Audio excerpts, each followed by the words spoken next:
اللہ الحمد للہ وکفی والصلاة والسلام علی عبادہ الذین اصطفی خصوصاً علی افضلہم وخاتم النبیین محمد الامین وعلی آلہ وصحبہ اجمعین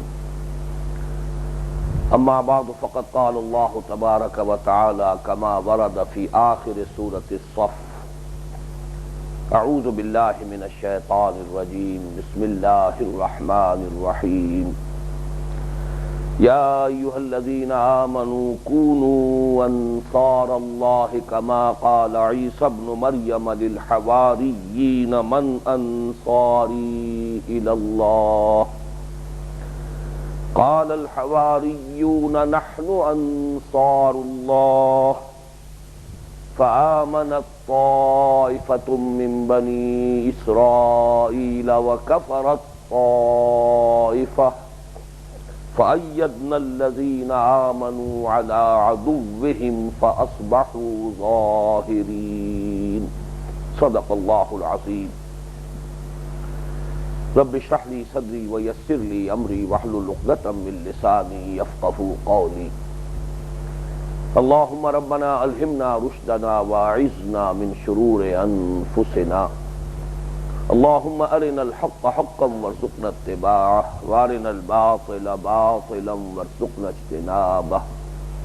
اللهم وفقنا لما تحب وترضى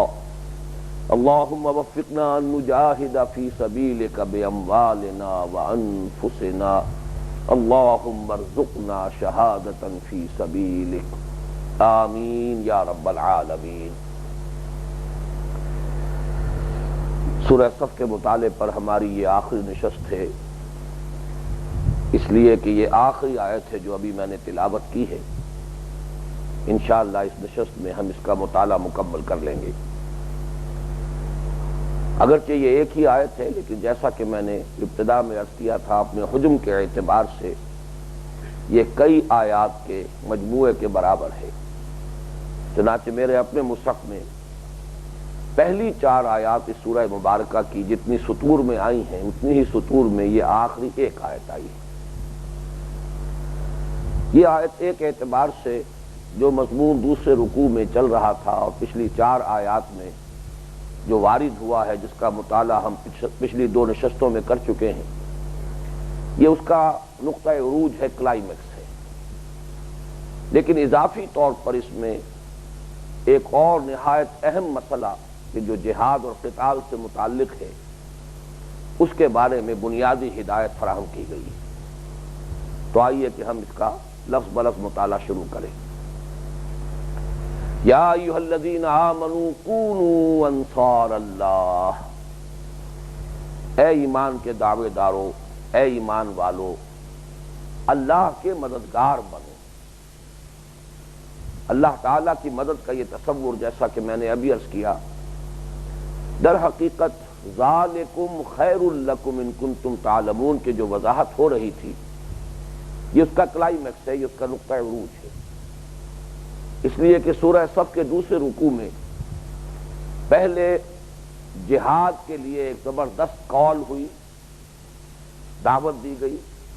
اور اس میں اسلوب یہ اختیار کیا گیا کہ اہل ایمان، کیا تمہیں وہ کاروبار بتایا جائے جو جہنم سے چھٹکارا دلا سکے، دردناک عذاب سے نجات دلا سکے؟ اگر تم فی الواقع چاہتے ہو دردناک عذاب سے چھٹکارا پانا، تو پھر تمہیں یہ روش اختیار کرنی ہوگی، تؤمنون باللہ ورسولہ وتجاہدون فی سبیل اللہ باموالکم وانفسکم۔ ایمان رکھو اللہ پر، یا ایمان لاؤ اللہ پر، اس کے رسول پر، جیسے کہ ایمان کا حق ہے، جس کے لیے عرض کیا جا چکا ہے کہ سورہ حج کی آیت نمبر 15 میں جو اضافی الفاظ آئے تھے، ثم لم یرتابوا انما المؤمنون الذین آمنوا باللہ ورسولہ ثم لم یرتابوا، در حقیقت اس مفہوم کو یہاں اس اسلوب کے اندر ادا کر دیا گیا۔ وَتُجَاهِدُونَ فِي سَبِيلِ اللَّهِ بِأَمْوَالِكُمْ وَأَنفُسِكُمْ، اور جہاد کرو اللہ کی راہ میں اور کھپاؤ اس میں اپنے مال بھی اور اپنی جانیں بھی۔ ذَلِكُمْ خَيْرٌ لَكُمْ إِن كُنتُمْ تَعْلَمُونَ، یہی تمہارے لیے بہتر ہے اگر تم حقیقی علم سے بہرہ ور ہو۔ یہ جو ذالکم خیر لکم ہے اس کی دو تشریحات آ چکی ہیں. ایک تو اصل خیر، اصل کامیابی، ذالک الفوز العظیم، وہ تو ہے آخرت کی کامیابی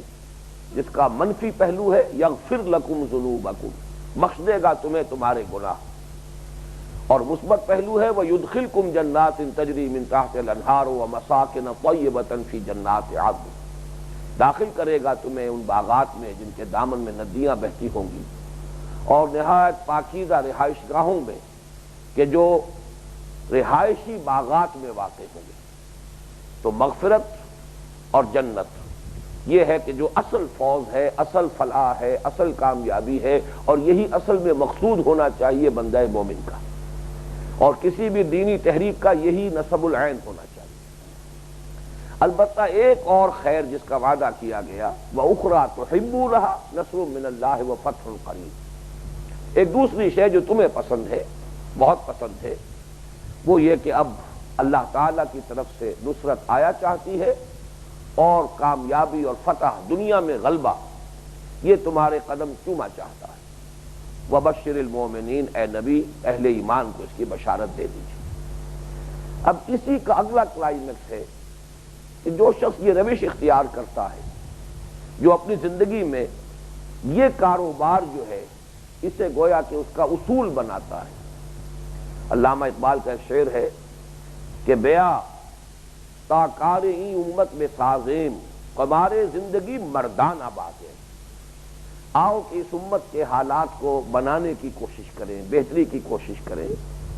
اور یہ زندگی کا جو جوا ہے اس کو ذرا مردانگی کے ساتھ، جرأت کے ساتھ، حوصلے کے ساتھ کھیلیں. تو یہ زندگی جو ہے جو اللہ نے انسان کو دی ہے،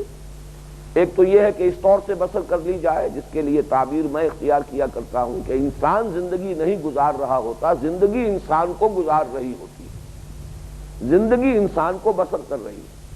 اس لیے کہ زندگی برائے زندگی، گویا کہ انسان زندگی کو بسر نہیں کر رہا بلکہ زندگی انسان کو بسر کر رہی ہے. ایک یہ ہے کہ ایک نصب العین ہے، ایک آدرش ہے، ایک آئیڈیل ہے، ایک نصب العین ہے، ایک مقصود و مطلوب ہے. اس کے لیے انسان اپنی توانائیاں، اپنی صلاحیتیں، اپنے اوقات خرچ کر رہا ہو. اور ان تمام نصب العینوں میں سب سے اونچا نصب العین یہ سورہ حج کی جو آخری رکوع کا درس ہے ہمارا، اس میں یہ مضمون بڑی تفصیل سے آ چکا ہے. وہ ہے منزل ما کبریا یزداں بکمن داور ہمت مردانہ، اللہ ہی مطلوب و مقصود ہو جائے، لا مطلوب الا اللہ، لا مقصود الا اللہ، لا محبوب الا اللہ. اس مقام پر جو شخص پہنچ جاتا ہے اور اپنی توانائیوں اور قوتوں کا اصل مصرف بناتا ہے اللہ کے دین کا غلبہ اس دنیا میں اور اللہ کی رضا، در حقیقت نصب العین کے طور پر صرف اللہ کی رضا اور آخرت کی فلاح. ان کا اتنا اونچا مقام ہے کہ اللہ تعالیٰ انہیں اپنے مددگار کی حیثیت دے رہا ہے. یہ گویا کہ نقطہ عروج ہے اس کا. خیر کیا ہے کہ اتنا اونچا مقام، مخلوق خالق کا مددگار قرار پائے،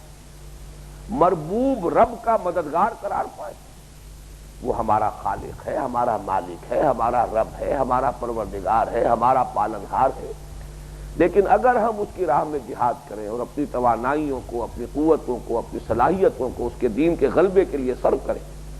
تو گویا کہ وہ ہمیں اپنا مددگار قرار دے رہا ہے. میرے نزدیک یہ بلند ترین مقام ہو سکتا ہے، اور ایک اعتبار سے یہ محبوبیت کے مقام سے بلند تر ہے. آج ذرا میں اس کا تجزیہ کر کے بتانا چاہتا ہوں، اگرچہ اس سے پہلے میں نے عرض کیا تھا کہ یہ بلند ترین مقام ہے انسان کے لیے کہ انسان اللہ کا محبوب بن جائے.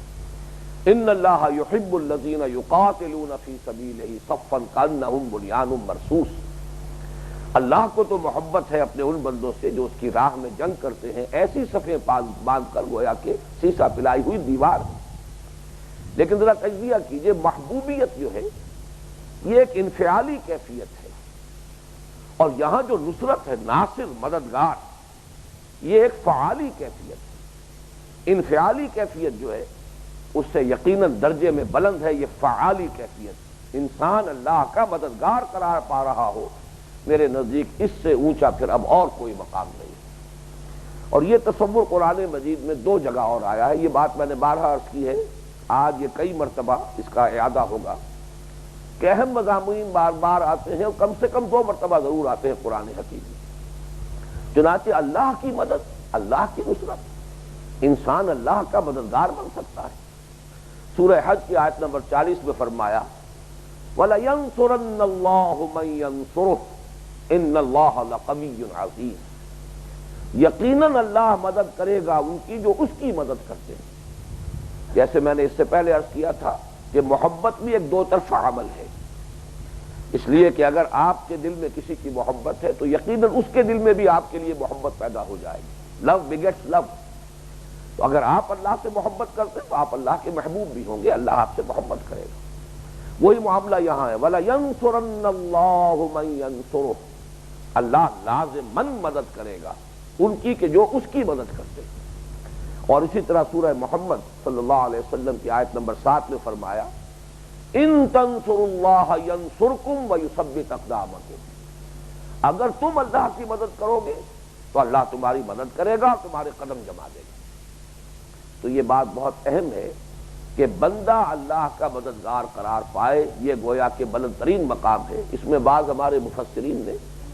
کچھ اس پر بحث کی ہے کہ اصل میں یہاں پہ کہنا تو یہ مقصود ہے کہ اللہ کے دین کی مدد کرو، کونوا انصار اللہ، کونوا انصار دین اللہ، بنو اللہ کے مددگار، یعنی اللہ کے دین کے مددگار۔ تو بطور وضاحت یہ بات صحیح ہے، لیکن یہ کہ اگر قرآن مجید نے یہ اسلوب اختیار کیا، کونوا انصار دین اللہ نہیں کہا، اللہ کے دین کے مددگار بنو، یہ نہیں کہا کونوا انصار اللہ، اللہ کے مددگار بنو، تو یقیناً الفاظ کے اس انتخاب میں حکمت ہے، اور اس میں اشارہ ہے اس طرف کہ یہ بلند ترین مقام ہو سکتا ہے بندے کے لیے کہ وہ اپنے آقا کا مددگار قرار پائے، مخلوق کے لیے کہ وہ اپنے خالق کی مددگار قرار پائے، مربوب کے لیے کہ وہ اپنے رب کا مددگار قرار پائے، گویا کہ اب اس سے اونچا مقام اور کوئی نہیں۔ تو یہ ہے وہ ذالکم خیر لکم ان کنتم تعلمون، یہ گویا کہ اس کی وضاحت ہو رہی ہے۔ اس کو ہم دنیاوی اعتبار سے بھی ذرا ایک مثال سے سمجھ لیں۔ اگر کہیں کسی بادشاہ کی حکومت کا تختہ الٹ جاتا تھا، وہ بغاوت ہو جاتی تھی، تو پھر جو بادشاہ کے وفادار ہوتے تھے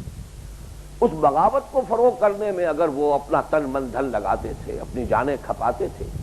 تو اب آپ اندازہ کیجئے کہ اس بادشاہ کی نگاہ میں جو قدر و منزلت ان کی ہوتی تھی وہ اور کسی کی نہیں ہوتی، اس لیے کہ بغاوت کو فروغ کیا انہوں نے، یا تختہ جو الٹا جا چکا تھا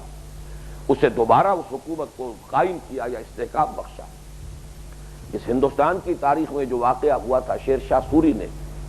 جب ہمایوں کو یہاں سے بھاگنے پر مجبور کیا ہے، تو پھر شہنشاہ طہماسپ سے جو مدد لے کر وہ آیا ہے، اس مدد کا جو بھی اس کے نگاہ میں پھر جو اس کی وقت تھی، اس کا جو مقام تھا، اس لیے کہ پھر ان کی طہماسپ کی فوجوں کی مدد سے اسے اپنا تخت دوبارہ ملا ہے۔ یہی وجہ ہے کہ اسی وقت سے در حقیقت شیعیت نے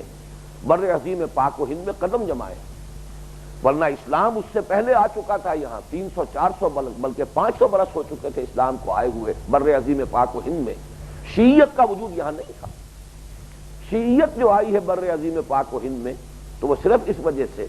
کہ ہمایوں مدد لے کر آیا ہے ایران سے، شہنشاہ طہماسپ کی فوجیں لے کر آیا، قزل باش، یہاں ہمارے ہاں لاہور میں بھی جو ایک فیملی ہے جاگیرداروں کی قزل باش فیملی ہے، قزل باش وہ لوگ ہیں کہ جو ہمایوں کی مدد کے لیے آئے تھے ایران سے۔ اب ظاہر بات ہے ان میں سے ہر ایک کو بڑی بڑی جاگیریں دی گئی، ان کو پھر جو منصب عطا ہوئے، تو دنیاوی اعتبار سے بھی سمجھیے کہ یہ معاملہ کسی بادشاہ کے تختے کے الٹ جانے کے بعد حکومت کا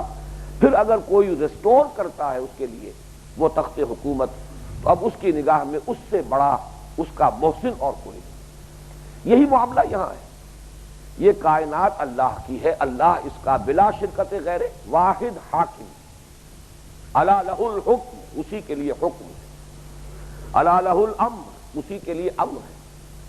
وہی ہے لہ الملک، بادشاہی اسی کے لیے ہے، لا یشرک فی حکمہ احدا، وہ اپنی حکومت میں کسی کو شریک کرنے کو تیار ہے۔ لیکن جب زمین میں بغاوت ہو جاتی ہے، کسی اور نے اپنے بادشاہت کا تختہ جما لیا ہے، تخت یہاں بچھا لیا ہے، بساط جما لی ہے، چاہے وہ کوئی فرد ہو یا کوئی قوم ہو،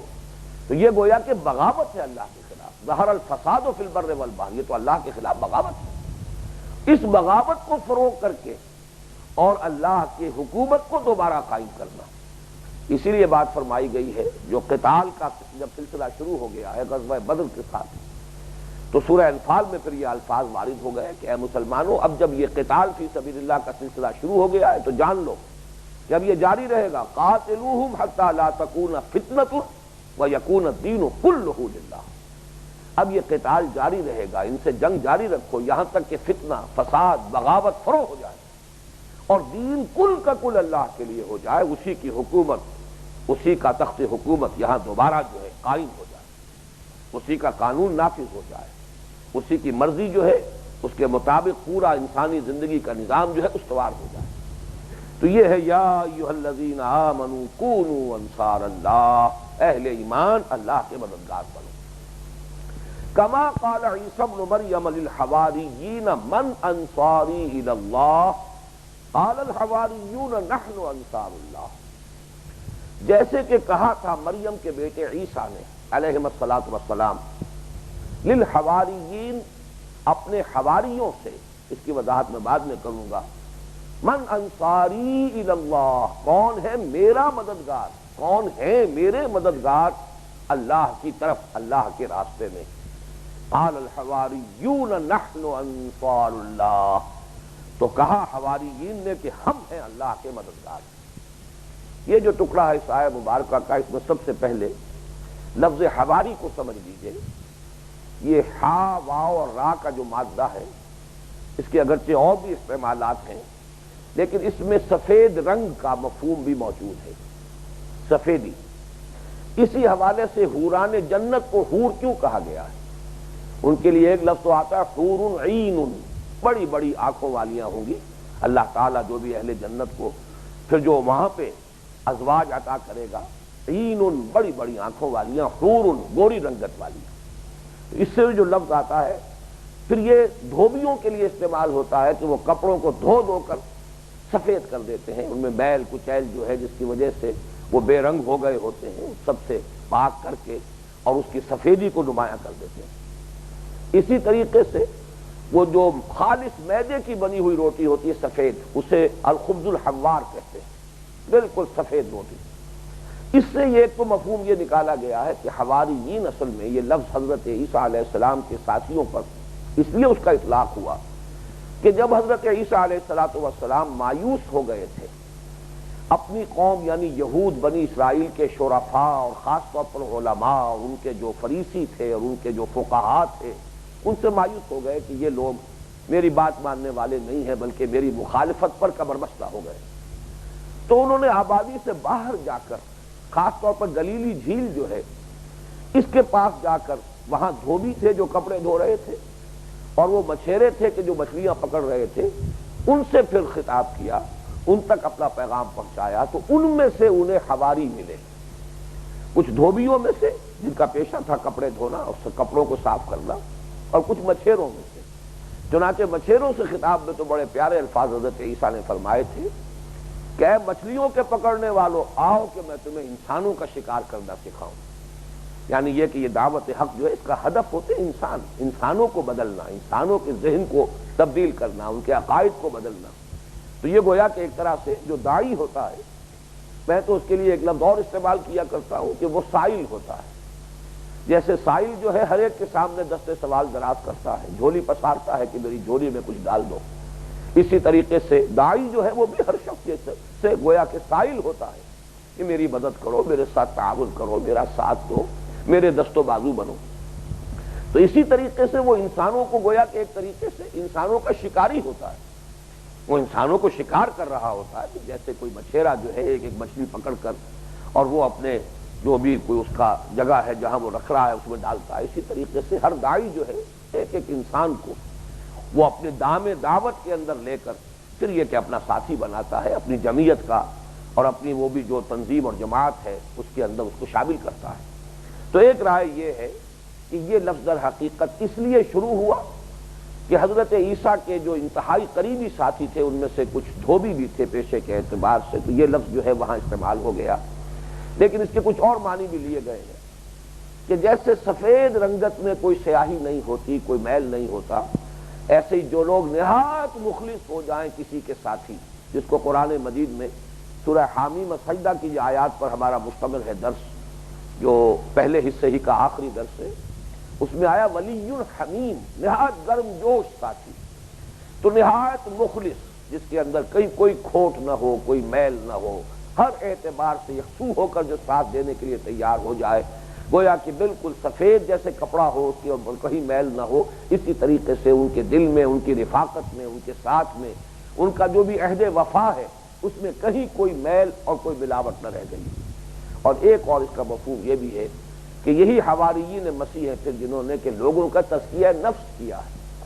حضرت مسیح علیہ السلام کے رفع سماوی کے بعد، یہ بعد میں میں تذکرہ کروں گا کہ واقعہ یہ ہے کہ دعوت دین اور استقامت جو ہے اس راہ میں، اس کے ضمن میں بڑی عظیم داستانیں ہیں جو رقم کی ہیں حواریین مسیح علیہ السلام نے، ان کا صبر، ثبات، استقامت، اور انہوں نے جو سختیاں جھیلی ہیں، اور پھر جس طریقے سے کہ لوگوں کا تزکیہ کیا ہے، تو گویا کہ وہ بھی دھو کر انسانوں کو سفید کر رہے تھے کہ جیسے کہ دھوبی کپڑے کو دھوتا ہے اور اس میں سے میل کچیل نکال دیتا ہے۔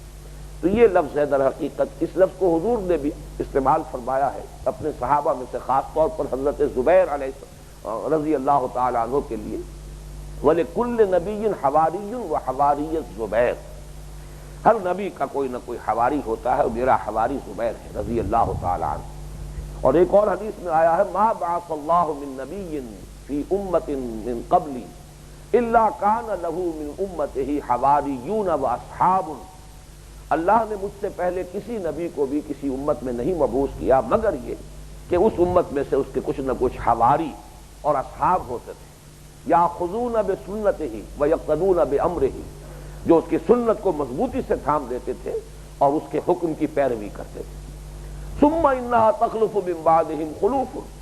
پھر ہمیشہ یہ ہوتا رہا کہ ان حواریین اور اصحاب کے گزر جانے کے بعد ایسے ناخلف لوگ آتے رہے اس امتوں میں، ان امتوں میں، ہر نبی کی امت میں، یفعلون ما لا یؤمرون یقولون ما لا یفعلون ویفعلون ما لا یؤمرون، کہ جو کہتے تھے جو کرتے نہیں تھے، اور کرتے وہ تھے جس کا انہیں حکم نہیں ہوا۔ یہ حدیث خاص طور پہ میں اس لیے بھی سنا رہا ہوں کہ اس میں بھی وہی الفاظ آئے جو سورہ صف کی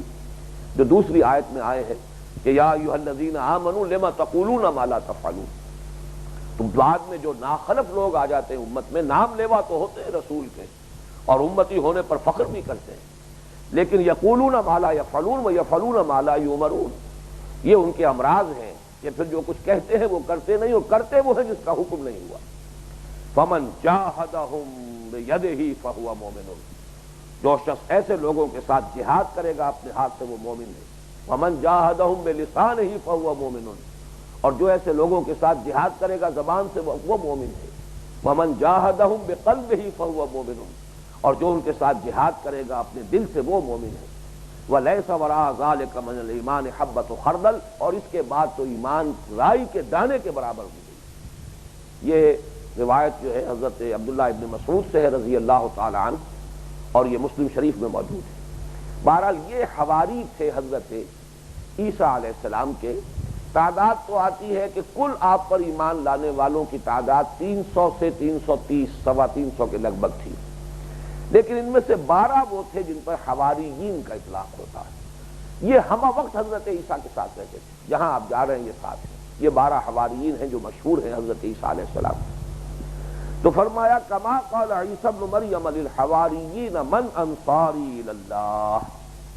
قال الحواریون نحن انصار اللہ۔ اب یہاں پہلی بات تو نوٹ کیجئے کہ اس سورہ مبارکہ کے شروع میں جو دوسرا حصہ تھا 4 آیات پر مشتمل،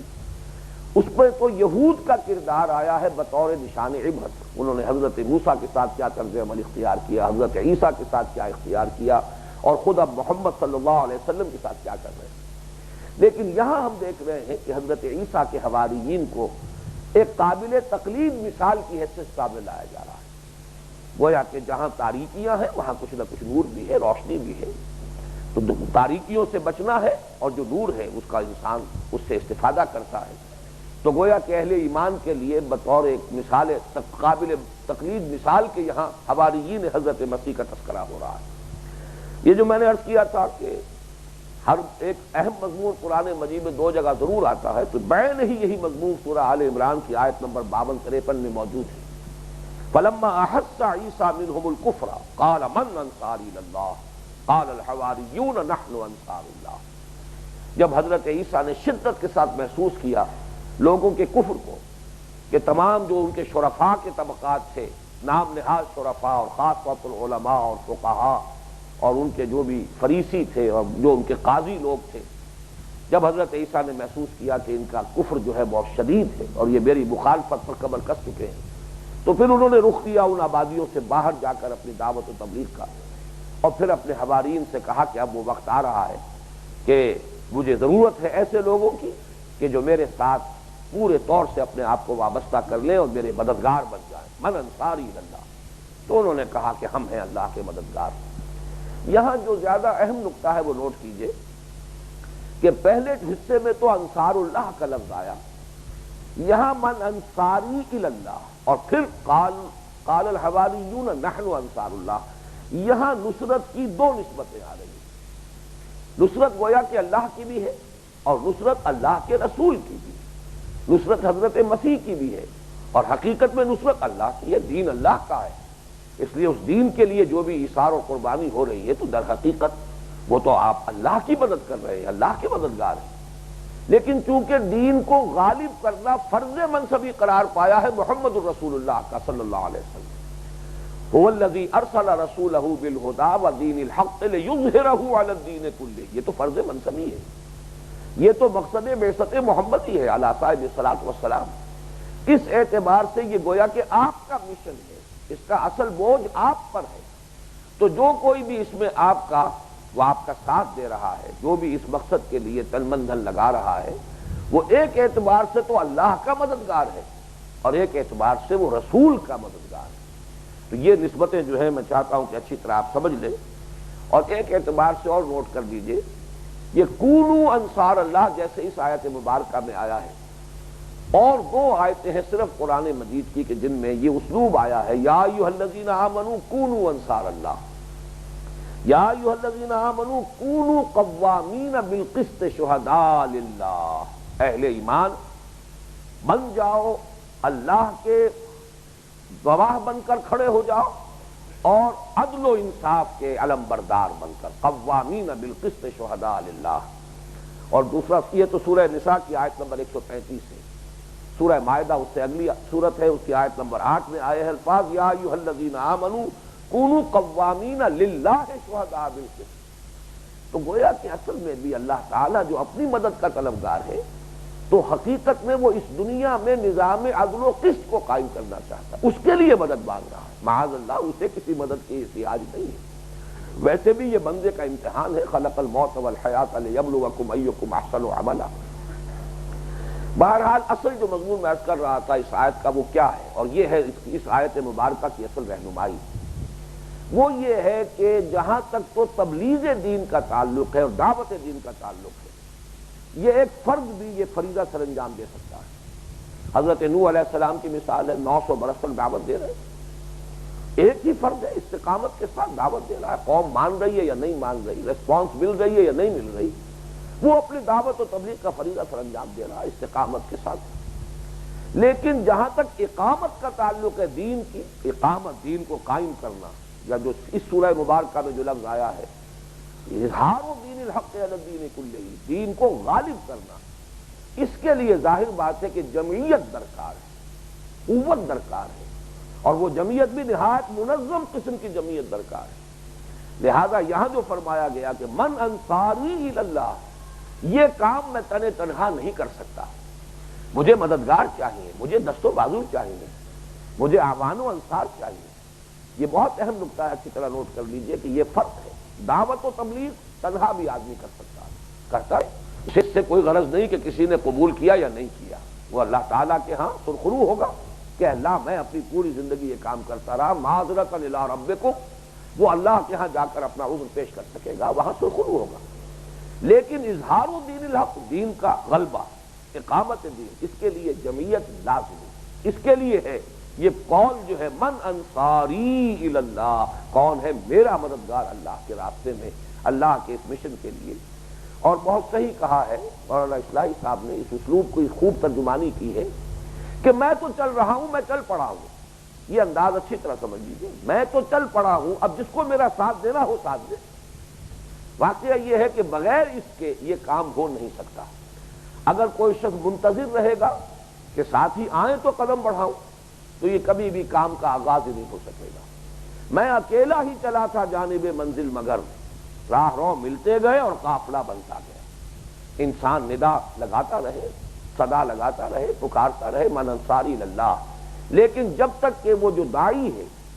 اس کے اندر اس کی کمٹمنٹ اتنی گہری نہ ہو کہ کوئی اور ساتھ دیتا ہے یا نہیں دیتا، مجھے اس راستے پر چلنا ہے، اس وقت تک اس نوع کا کوئی قافلہ دنیا میں آج تک نہیں بنا۔ اس کی بھی ایک دوسری مثال جو ہے حیات ترکیبی جو ہے اس جمعیت کی کیا ہوگی؟ جب آپ کو جمعیت چاہیے اور منظم جمعیت چاہیے، اگر آپ کو دین کو غالب کرنے کی جد و جہد کرنی ہے تو وہ فرد نہیں کر سکتا، اس کے لیے جماعت درکار ہے، جمعیت درکار ہے، اور جمعیت اور جماعت بھی بہت منظم درکار ہے۔ اس کی حیات ترکیبی کیا ہوگی؟ وہ حیات ترکیبی جو ہے یہاں بیان کی گئی من انصاری الی اللہ، کون ہے میرا مددگار اللہ کی راہ میں، گویا کہ نبی اور نبی کے ساتھی، اس سے وہ جمعیت وجود میں آتی ہے، وہ جماعت وجود میں آتی ہے۔ جیسا کہ میں نے عرض کیا تھا کہ اہم مضمون قرآن مجید میں 2 جگہ ضرور آتے ہیں، یہی مضمون آیا ہے سورہ محمد صلی اللہ علیہ وسلم، سورہ فتح کی آخری آیت میں، اور وہاں رب دیکھیے کہ آخری سے پہلی جو ہے لاسٹ بٹ 1 آیت وہ یہی ہے، هو الذی ارسل رسولہ بالہدی ودین الحق لیظہرہ علی الدین کلہ وکفی باللہ شہیدا، محمد الرسول اللہ والذین معہ، محمد جو اللہ کے رسول ہیں صلی اللہ علیہ وسلم اور وہ لوگ جو ان کے ساتھ ہیں، گویا کہ اعوان و انصار، رفقاء، ساتھی، ایک داعی اور داعی کے ساتھ اس کی دعوت پر لبیک کہنے والے اس کے ساتھی، اس سے در حقیقت وہ جمعیت، وہ جماعت یا وہ تنظیم وجود میں آتی ہے کہ جو اقامت دین کی جد و جہد کا فریضہ سر انجام دے سکے۔ آئندہ بھی یہی ہوگا، فرق صرف یہ ہے کہ پہلے داعی نبی ہوتے تھے، نبی معصوم بھی ہوتے تھے اور نبی محبت وحی ہوتے تھے، ان کا ایک سلسلہ اللہ کے ساتھ ایک رابطہ مسلسل قائم تھا جس سے کہ ہر وقت اور بر وقت ہدایت ملتی تھی۔ کہیں اگر کوئی اجتہادی طور پر غلطی ہونے لگے اللہ تعالیٰ کی طرف سے فوراً اس کے لیے تصحیح اور اس کے لیے صحیح رہنمائی پہنچ جاتی تھی۔ لیکن آئندہ اب نبی کوئی نہیں، ختم نبوت محمد الرسول اللہ صلی اللہ علیہ وسلم پر یہ گویا کہ ہمارا اجماعی عقیدہ ہے کہ آپ کے بعد اب کوئی نبی نہیں، اور جب نبی نہیں تو معصوم بھی کوئی نہیں، وحی کا سلسلہ بھی بند ہوا اور معصومیت کا سلسلہ بھی ختم ہو گیا۔ اب جو بھی ہوں گے ان سے خطائیں ہو سکتی ہیں، اجتہادی خطائیں ہر شخص سے ہو سکتی ہیں، بڑے سے بڑے انسان سے ہو سکتی ہے، ابو بکر سے ہو سکتی تھی، حضرت عمر سے ہو سکتی تھی۔ حضرت عمر رضی اللہ تعالیٰ عنہ کو تو اپنی بعض غلطیوں کا احساس بھی ہوا ہے۔ انہوں نے وظائف کے سلسلے میں جو درجہ بندی کی تھی کہ جو درجے تھے صحابہ کرام میں انہی کے اعتبار سے ان کے وظائف کے اندر بھی کمی بیشی کر دی، اس کی وجہ سے کچھ ارتکاز دولت ہو گیا، تو بعد میں وہ اپنی زندگی کے آخری دور میں کہا کرتے تھے کہ لو استقبلت واستدبرت، اگر کہیں وہ وقت دوبارہ آ جائے جو گزر چکا ہے تو یہ جہاں پر دولت کا ارتکاز ہو گیا میں ان سے یہ دولت واپس لے کر اور فقراء میں تقسیم کر دوں۔ لیکن یہ کہ بہرحال خطا اجتہادی ہر شخص سے ممکن ہے، لیکن یہ کہ رسول کا معاملہ ہوتا تھا معصوم۔ لیکن یہ بات نوٹ کر لیجئے کہ وہ بھی داعی تھے، دعوت دے رہے تھے، اجیبوا داعی اللہ یا قومنا اجیبوا داعی اللہ، داعی ہونا مشترک ہے نبی اور غیر نبی میں۔ یہ اضافی بات ہے کہ نبی داعی ہے لیکن معصوم ہے اور محبت وحی ہے، اور آپ کے بعد جو بھی داعی ہے دین کا وہ بہرحال داعی ہونے کے اعتبار سے تو وہ قدر مشترک ہے، لیکن یہ کہ وہ نہ معصوم ہے اور نہ اس پر وحی آتی ہے، اس اعتبار سے فرق ہے۔ ورنہ اب بھی جو ہے تنظیمی وجود میں آئے گی وہ اسی بنیاد پر آئے گی، ایک داعی اور داعی کی دعوت پر لبیک کہنے والے اس کے ساتھی۔ یہ جو ہمارے ہاں کا اس وقت ایک خاص تصور ہے تنظیم سازی کا جو مغرب سے وارد ہوا ہے، مل جل کر کوئی جماعت بنانا جس میں سب کے سب گویا کہ برابر کی حیثیت کے حامل ہوں، پھر وہ اپنے میں سے کسی کو منتخب کریں، یہ معاملہ کچھ اور سماجی اداروں کے لیے صحیح ہے، یا یہ کہ کسی اور طرح کے کاموں کے لیے یہ حیثیت تنظیمی یہ مفید ہو سکتی ہے۔ لیکن یہ جو کام ہے اقامت دین یا اظہار و دین الحق علی الدین کلہ، اس کے لیے جس نوعیت کی تنظیم درکار ہے اس کی جو حیثیت تنظیمی ہوگی وہ یہی ہے من انصاری الی اللہ، کون ہے میرا مددگار، وہ گویا کہ اس کے اس مشن کے اندر اعوان و انصار بنتے ہیں اس کے ساتھی، اور اسی اعتبار سے اب نوٹ کیجئے، جیسے یہ دو نسبتیں آئی ہیں، نسبت اللہ کی، نصرت اللہ کی اور نصرت اللہ کے رسول کی یا داعی کی، اسی طریقے سے بیعت کی بھی دو نسبتیں ہیں۔ وہ لفظ جو ہم نے گزشتہ نشست میں اس آیت مبارکہ میں جو سورہ توبہ کی آیت نمبر 111 ہے، آخری کے الفاظ میں فَاسْتَبْشِرُوا بِبَيْعِكُمُ الَّذِي بَايَعْتُم بِهِ إِنَّ اللَّهَ اشْتَرَىٰ مِنَ الْمُؤْمِنِينَ أَنفُسَهُمْ وَأَمْوَالَهُمْ بِأَنَّ لَهُمُ الْجَنَّةَ۔ بندہ مومن کا اصل سودا جو ہوتا ہے خرید و فروخت، وہ تو اللہ کے ساتھ ہے، خریدار اللہ ہے، اس لیے کہ جو قیمت وہ ادا کرے گا جنت میں اس کے اختیار میں ہے۔ سودا تو بندہ مومن اور اللہ کے مابین ہے، ان اللہ اشترى من المؤمنین انفسهم واموالهم بان لهم الجنہ۔ تو بیع جو ہے وہ بندہ مومن اور اللہ کے مابین ہے، فروخت کیا ہے بندہ مومن نے اپنی جان اور مال کو اللہ کے ہاتھ، بان لهم الجنہ۔ لیکن اس کے بعد جو فرمایا آخر میں فاستبشروا ببیعکم الذی بایعتم بہ، خوشیاں مناؤ، تمہیں انبساط اور انشراح ہونا چاہیے، تم نے بہت ہی نفع بخش سودا کیا ہے۔ اب اس کو نوٹ کیجئے کہ یہی لفظ پھر آیا ہے سورہ فتح کی آیت نمبر 10 میں، ان الذین یبایعونک انما یبایعون اللہ۔ یہ مبایعت جیسے نصرت کی دو نسبتیں ہیں، نصرت اللہ کی، کونوا انصار اللہ، اور دوسری نسبت اللہ کے رسول کی نصرت، من انصاری اللہ۔ اسی طریقے سے بیعت کی بھی دو نسبتیں ہیں، ان الذین یبایعونک، اے نبی یقیناً وہ لوگ جو آپ سے بیعت کر رہے ہیں، انما یبایعون اللہ، وہ تو اللہ سے بیعت کر رہے ہیں، ید اللہ فوق ایدیہم، اللہ کا ہاتھ ان کے ہاتھوں کے اوپر ہے، کیونکہ بیعت کرتے ہوئے جس کے ہاتھ پر بیعت کی جا رہی ہے اس کا ہاتھ نیچے ہوتا ہے، بیعت کرنے والے کا ہاتھ اس کے اوپر ہے۔ فرمایا ایک تیسرا ہاتھ بھی موجود ہے جو غیر مرئی ہے، نظر نہیں آ رہا، یہ گویا کہ ایک ٹرائی پارٹائٹ ایگریمنٹ ہے، یہ صرف دو فریقوں کے درمیان نہیں ہے، یہاں سے فریقی معاہدہ ہے یہ، کہ ایک جو جس کے ہاتھ پر بیعت کی جا رہی ہے وہ دست مبارک محمد الرسول اللہ کا تھا صلی اللہ علیہ وسلم، ایک وہ جو بیعت کر رہا ہے اس کا ہاتھ اوپر ہے، ید اللہ فوق ایدیہم، اور ان کے ہاتھوں کے اوپر ایک تیسرا ہاتھ اور ہے اور وہ اللہ کا ہاتھ۔ تو یہاں نوٹ کیجئے یہی نصرت کی دو نسبتیں اور بیعت کی بھی دو نسبتیں، اور یہی در حقیقت بنیاد ہے، چونکہ حضور کے زمانے میں یا نبی کے زمانے میں واقعہ یہ ہے کہ جو تنظیم کی اساس تھی کہ داعی رسول ہے، تو جو امتی تھے جو ایمان لائے وہ جس رشتے سے منسلک تھے اپنے داعی یا رسول کے ساتھ، وہ رشتہ ایمان ہے، ایمان سے بڑا تو رشتہ کوئی ہے ہی نہیں، اس سے زیادہ مضبوط تو معاہدہ کوئی ہے ہی نہیں۔ رسول کی بات جس پر آپ ایمان لائیں اس کا تو ہر حکم ماننا آپ کے لیے واجب، اور نہ صرف یہ کہ حکم ماننا واجب ہے، اس پر اگر کہیں دل کے اندر بھی کوئی ملال پیدا ہو جائے تو ایمان کے لالے پڑ جائیں گے۔ فلا وربک لا یؤمنون حتی یحکموک فیما شجر بینہم ثم لا یجدوا فی انفسہم حرجا مما قضیت۔ اب جو فیصلہ آپ کرتے ہیں نبی اس پر اپنے دل میں کوئی تنگی بھی محسوس نہ کرے، اگر یہ کیفیت نہیں ہے تو پھر ایمان نہیں ہے۔ لیکن حضور کے بعد اب جو بھی اقامت دین کی جد و جہد کے لیے تنظیمی حیث وجود میں آئے گی، اب اس پر ایمان تو نہیں لایا جائے گا، وہ سلسلہ تو انبیاء کے ساتھ تھا، رسولوں کے ساتھ تھا جو ختم ہو چکا۔ آئندہ کے لیے رہنمائی دینے کے لیے حضور نے بیعت لی ہے، ورنہ بیعت کی آپ کو کوئی ضرورت نہیں تھی۔ جو آپ پر ایمان لا چکے انہیں تو ہر حال میں آپ کا حکم ماننا تھا، کیسے ممکن تھا کہ جو ایمان لا چکے ہیں وہ آپ کے کسی حکم سے سرتابی کریں؟ یہی وجہ ہے کہ غزوہ بدر سے پہلے جو مشاورت ہوئی ہے اس میں جب حضور صلی اللہ علیہ وسلم نے بار بار دیکھا کہ انصار کچھ بولے، انصار کی طرف سے کوئی بات آئے، اس لیے کہ آپ نے اس سے پہلے جو 8 غزوات تھے یا جو سرایا تھے ان میں کسی انصاری کو شریک نہیں کیا تھا، سب کے سب مہاجر تھے، اس لیے کہ بیعت عقبہ ثانیہ کے موقع پر یہ طے ہوا تھا انصار سے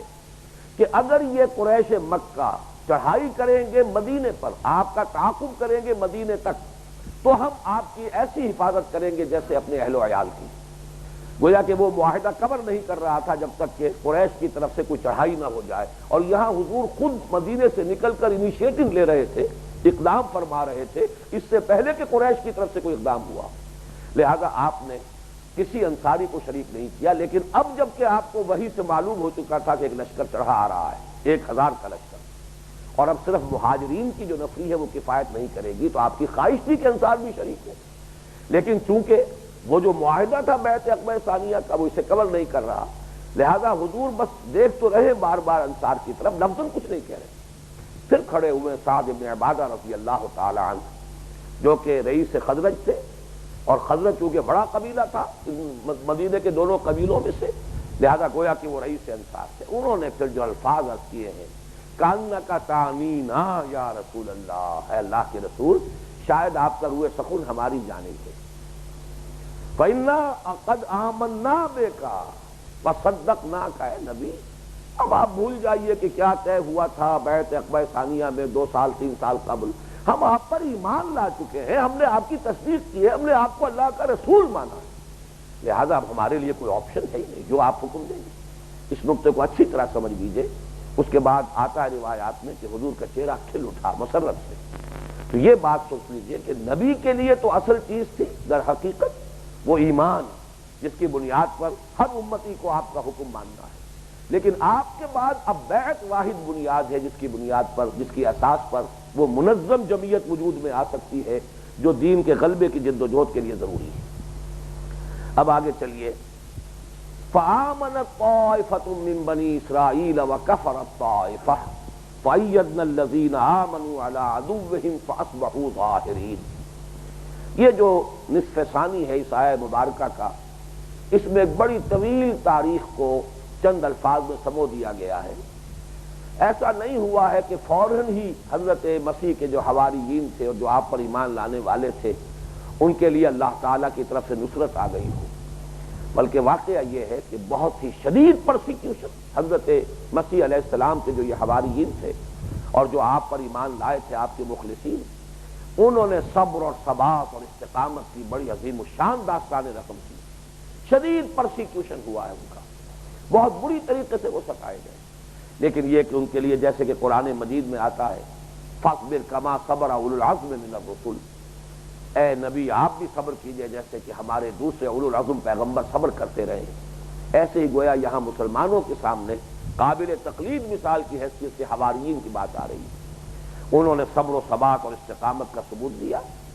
اور اس کے بعد پھر یہ کہ صورتحال تبدیل ہوئی۔ پھر یہ کہ جب رومن امپائر نے بحیثیت مجموعی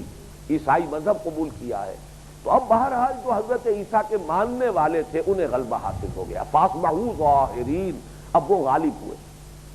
اور اس کے بعد یہ کہ حضرت عیسیٰ علیہ السلام پر ایمان لانے والے جو ہیں ان میں یقیناً سب سے بڑھ کر اب اہل ایمان ہیں۔ اس وقت جو صورت دنیا میں ہے اس کو ذرا سمجھ لیجئے کہ اگرچہ یہ جو بھی ریاست قائم ہوئی اسرائیل کی، یقیناً وہ عیسائیوں کی مدد سے ہوئی۔